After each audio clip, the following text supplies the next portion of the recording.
নমস্কার বন্ধুরা, মিনি কিচেনের সম্পাদে আমাদের সবাইকে সাদর আমন্ত্রণ জানাচ্ছি। আজকে আমি আরেকটি রেসিপি নিয়ে এসেছি। সেটা হচ্ছে চিকেনের রেসিপি। চিকেন তো অনেকে অনেক রকমভাবে বানিয়ে খান, কিন্তু এটা হচ্ছে কি অনেকে কি হয় মানে একই স্বাদের খেতে খেতে মুখটা হয়ে যায়। আর এটা হচ্ছে ভিন্ন স্বাদের। ভিন্ন স্বাদে মানে যেমন কিছু কিছু ইনগ্রিডিয়েন্টস করবো, অ্যাপ্লাই করব, যাতে কি হবে যে চিকেনটার স্বাদটা অন্যরকম চেঞ্জ হয়ে যাবে। হ্যাঁ, সেটা মানে আমাদের ঘরেরই জিনিসগুলো থাকে, সেই দিয়েই আমি চিকেনটা বানাবো।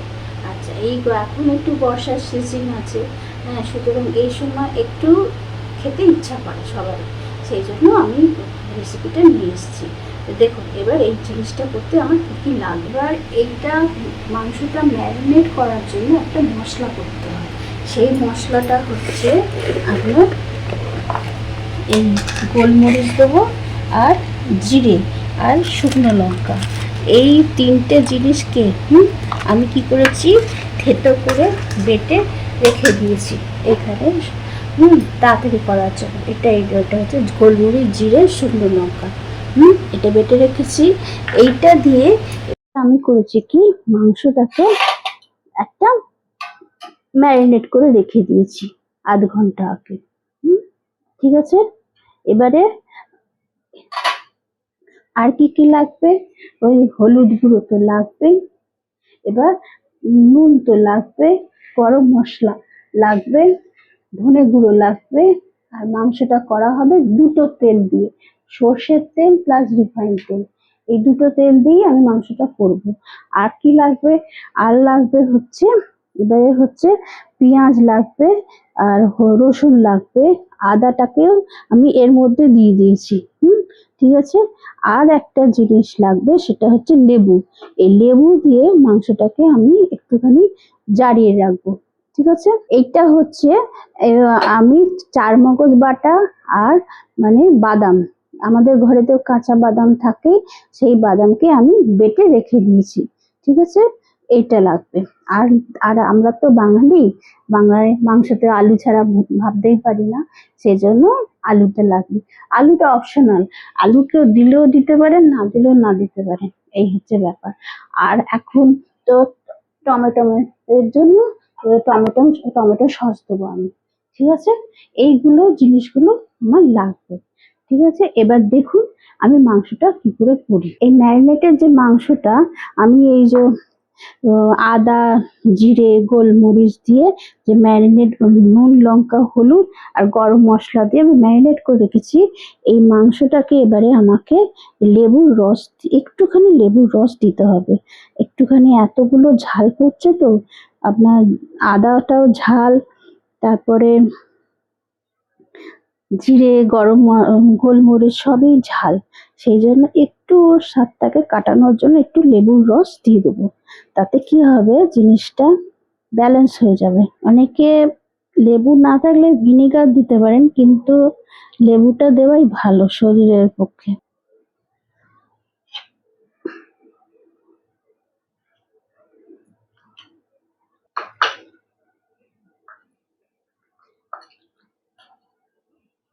এটা ম্যারিনেট করে থাকুক। এবারে আমি পেঁয়াজটাকে ভাজবো, আমি প্রেসারেই করবো। 1 চামচের মতন সর্ষের তেল, 1 চামচের মতন রিফাইন তেল দিলাম।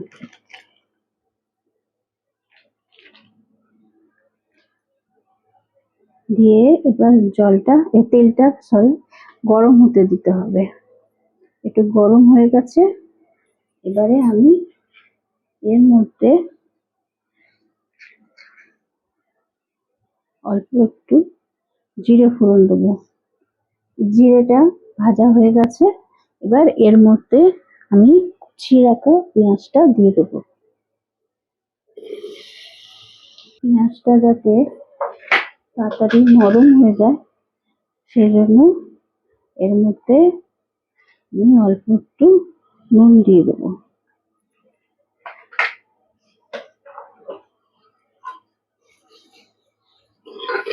পেঁয়াজটা সাইডে ভাজা হোক, আমি রসুনটা দিয়ে দেবো।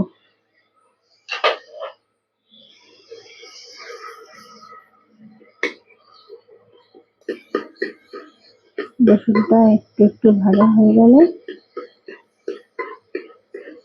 বা মশলাটা করে রেখেছিলাম, জিরে, আদা, শুকনো লঙ্কা বাটাটা, এটা দিয়ে দেবো।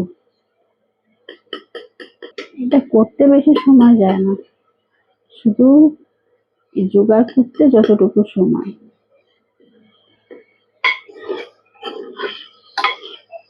দেখো, পেঁয়াজ, আদা, রসুন সেটা একটু ভাজা হয়ে গেছে,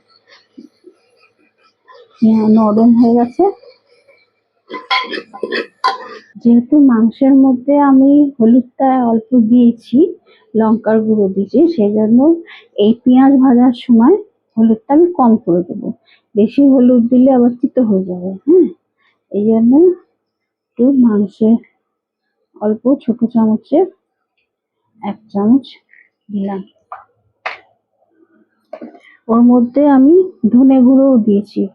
হ্যাঁ, এর মধ্যে আমি 2 চামচের মতো ধনে গুঁড়ো দিলাম। এই যে ভাজা ভাজা মতন হয়ে এসছে, এইবারে আমি মাংসটা দিয়ে দেবো, ম্যারিনেট করা মাংসটা দিয়ে দেবো।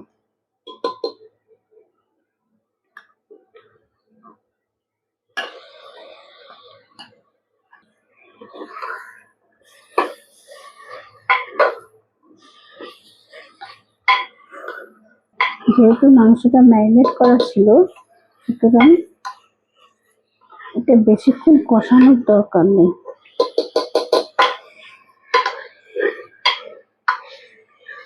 এবারে এর মধ্যে আমি আলুগুলো দিয়ে দেবো।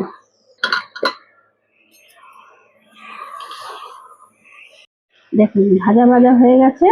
হ্যাঁ, এটা কিন্তু লাল লাল রং হবে না, সাদাতে সাদাতে হবে।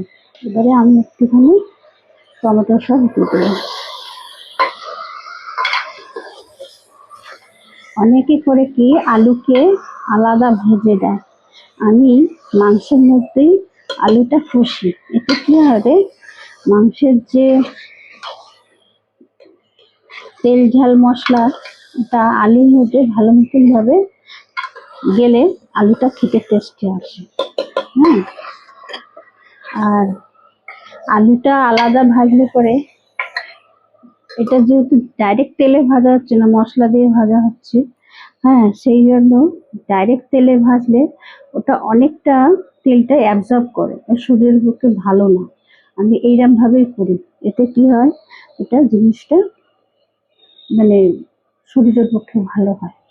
এবার একটু টমেটো সস দিয়ে কষা হয়ে গেছে। এইবারে আমি কি করব, এই যে মগজদানা আর বাদামটা বেটে রেখেছিলাম সেটা আমি দিয়ে দেবো। এটা আমি একটু জলে গুলে দেবো, কারণ এটা যেই ডাইরেক্ট দেবো না, এটা ডালা ডালা মতো রেখে যাবে। হ্যাঁ, এটা জলে গুলে দিলে, বেটেছি তো, আমি কিন্তু অল্প তেলেই করছি, যেহেতু মগজদানা বাদামের মধ্যে তেল আছে, সেই জন্য অল্প তেলটা অল্প দিতে হবে। এইটা লক্ষ্য রাখতে হবে, আর কিছু না। এই ছোট ছোট যে রান্না করতে করতে যেগুলো বলছি, এটা ফলো করলে জিনিসটা খেতে খুব সুন্দর হবে। এবারে আমি করব, এই বাটি ধোয়ানি জলটা আমি দেবো। যেহেতু মশলা সমস্ত পড়ে গেছে, আর মাংসটা ম্যারিনেট করার সময় আমি নুন দিয়েছিলাম, ওই জন্য মশলা কষার সময় আমি পেঁয়াজ ভাজার সময় জাস্ট নুন দিলাম, নুনটা একটু কমই দিলাম। এই জলটা দিয়ে দিলাম, এটা বাটি ধোয়ানি জল। আলুগুলোকে ওপর দিকে রাখলাম, মাংসগুলোকে নিচের দিকে রাখলাম, রেখে নিয়ে বেশি ঝোল ঝোল তো করবো না, এটা যেহেতু মগজদানা করেছে না, একটু ঘন ঘনই খেতে ভালো লাগবে, বেশি ঝোল ঝোল ভালো লাগবে না। এটা একটু ফুটুক, এটা ফুটে গেছে। হ্যাঁ, এবারে আমি কি করবো, ওর থেকে ছোট চামচের 1 চামচের মতন একটু গরম মশলা গুঁড়ো দিয়ে দিলাম। দিয়ে এটা নাড়ানাড়ির কোনো দরকার নেই। এবারে এটাকে আমি জাস্ট, যেহেতু ম্যারিনেট করা রয়েছে, একটা সিটি পড়লেই আমি এটা নামিয়ে দেবো। এবার এটা একটা সিটি মতন পড়বে। আমি অবশ্য সিটি না দিলেও চলে, কিন্তু মাংস তো, ওই জন্য একটা সিটি দিতেই হবে। একটা সিটি হোক, তারপরে এবার এবার সেটাকে আমি কি করবো, স্ট্যান্ড বাই কিছুক্ষণ রেখে দেবো, যতক্ষণ না সিটিটা রিলিজ করছে। আমি তার আগে সিটি খুলবো না, সিটি পড়ার পরও খুলবো না। এবার সিটিটা যখন রিলিজ করে যাবে, তারপরে আমি এটা খুলবো।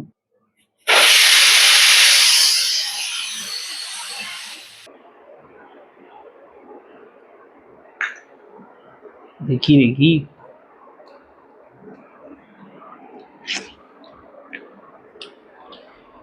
কেমন খেতে হয়েছে? খেয়ে দেখি। দারুণ দারুণ দারুণ, কাকিমানাতে পুরো জাদু আছে। দারুণ খেতে হয়েছে। কত পার্সেন্টেজ দেওয়া যাবে? 100 out of 100। বাহ, 100-তে 101 দিলেও ক্ষতি নেই। বাহ, দারুণ হয়েছে, দারুণ দারুণ। বাহ, ধন্যবাদ।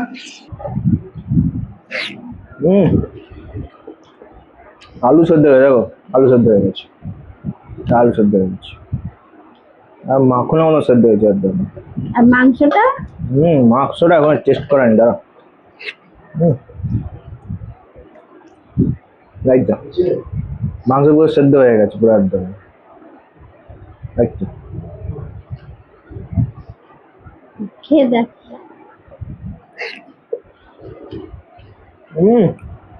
টেস্টি হয়েছে? দারুণ টেস্ট হয়েছে। তাহলে পার্সেন্টেজ কত পাবো? 100-তে 120। 100-তে 120? আচ্ছা, ঠিক আছে। তুমি চেঞ্জ তো করতে হবে। 100-তে 110 বলে আছে সবসময়, 120 তো বলতে তো হবে না। ও আচ্ছা, 120 আছে কি? গ্রেডটা বেড়ে গেছে। হ্যাঁ, রেটটা বেড়ে গেছে। আচ্ছা, মাংসের রেট বেড়ে গেছে, এই সব জিনিসের দাম পার্সেন্টেজে বাড়াতে হবে আর কি। আচ্ছা। যাই হোক, মাংস ভালো খেতে হয়েছে, কিন্তু এরকম মাংস আপনারা বাড়িতে বানান, বাড়িতে খান, কিন্তু আমাদেরকে কমেন্টে করে জানাবেন কিন্তু, ঠিক আছে? এত দূর অবধি ভিডিওটা দেখার জন্য অসংখ্য অসংখ্য ধন্যবাদ, ঠিক আছে? এবং আমাদের আরও অনেক অনেক ভিডিও যেগুলো আপনারা যত দেখছেন, তাদেরকেও অসংখ্য অসংখ্য ধন্যবাদ, ঠিক আছে? এবং যারা যারা আমাদের এই আই বাটনে যতগুলো লিঙ্কে যতগুলো আমি রেসিপি আপনি যে দেখতে পারবেন, অবশ্যই সেগুলো লিঙ্কে ক্লিক করবেন। সেগুলি খুবই সুন্দর রান্না, ঠিক আছে? সেগুলো আমার পুরোনো ভিডিওগুলো, সেগুলো যেগুলো সবই ঘরোয়া পদ্ধতি। হ্যাঁ, সবই ঘরোয়া পদ্ধতিতে, কোনো কিছু এমন নয় যে আপনারা বানাতে পারবেন না। এবং ঘরোয়া পদ্ধতিতে আপনারা বানাবেন যদি, তো আমাদের চ্যানেলটিকে ফলো করবেন, ঠিক আছে? তো আশা করি এই ভিডিওটি আপনাদের ভালো লেগেছে। এত দূর অবধি দেখার জন্য অসংখ্য অসংখ্য ধন্যবাদ। এবং এই ভিডিওটির শেষে একটাই রিকোয়েস্ট থাকবে আমার, অবশ্যই লাইক করবেন, শেয়ার করবেন, এবং অবশ্যই চ্যানেলটিকে সাবস্ক্রাইব করে বেল আইকনটি প্রেস করে রাখবেন। এই নিয়ে ভিডিওটি শেষ করছি। অসংখ্য ধন্যবাদ।